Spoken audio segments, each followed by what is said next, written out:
पाड़े।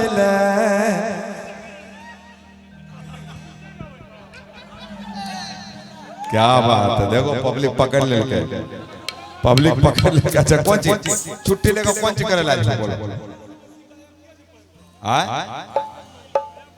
अच्छा ठीक है, बहुत आपका प्यार है कि हमसे पहला गायक कोई नहीं है।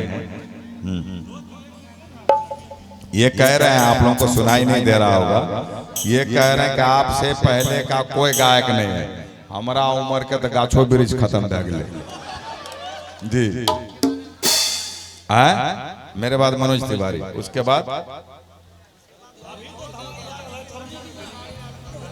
अच्छा चलिए ठीक है। याद दिलवाते रहेगा, हमको याद नहीं है गाना। खुट्टा पहले, अच्छा चलो पहले खुट्टा कि यह सब करवा बेलवाने रहे यहाँ पर। हमें अभी हमरा हाँ देखिए, ये बहुत खुशी की बात है कि मैं कैसेट के ज़माने से सीडी में आया, सीडी से फिर डीवीडी में आया, और डीवीडी से फिर चिप में आया, और चिप से यूट्यूब पर आया। और सबसे खुशी की बात यह है कि जहां आजकल कलाकार लोग क्या गा रहा है, आज यूट्यूब के जमाने में हमारा जो सबसे हिट गाना है, मैं अभी आपको सुनाऊंगा, लेकिन पहले ये सुना दे क्या। अरे छुट्टी लगा लो हम खुट्टा गाड़े ले, अरे छुट्टी लगा लो हम खुट्टा गाड़े ले, हमारा संगे चले भौजी अंडा पाड़े ले, चलो ना हमारा संगे चलो भौजी अंडा पाड़े ले।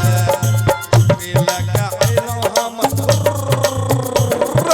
छुट्टी लगा लो हम खुट्टा गाड़े ले, छुट्टी लगा लो हम खुट्टा गाड़े ले, हमारा संगे चलो भौजी अंडा पाड़े ले, चलो ना हमारा संगे चलो भौजी अंडा पाड़े ले।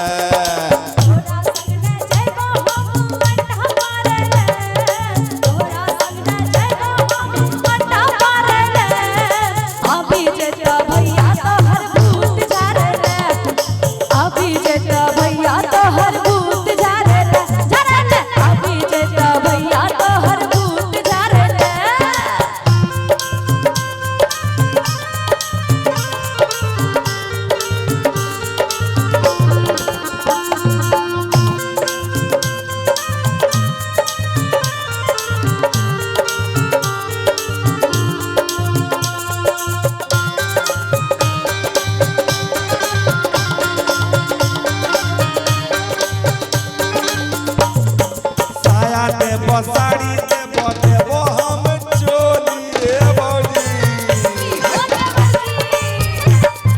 साया देबो साड़ी देबो देबो हम चोली, हमारा संगे बोलो भौजी मीठ मीठ बोली। साया देबो साड़ी देबो देबो हम चोली, हमारा संगे बोलो भौजी मीठ मीठ बोली। लियो तोरे ऊपर हम, लियो तोरे ऊपर हमें जल भर ले, लियो तोरे ऊपर हमें जल भर ले, हमारा संगे चलो भौजी अंडा पाड़े ले, चलो ना हमारा संगे चलो भौजी अंडा पाड़े ले।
भौजी हमरा तारे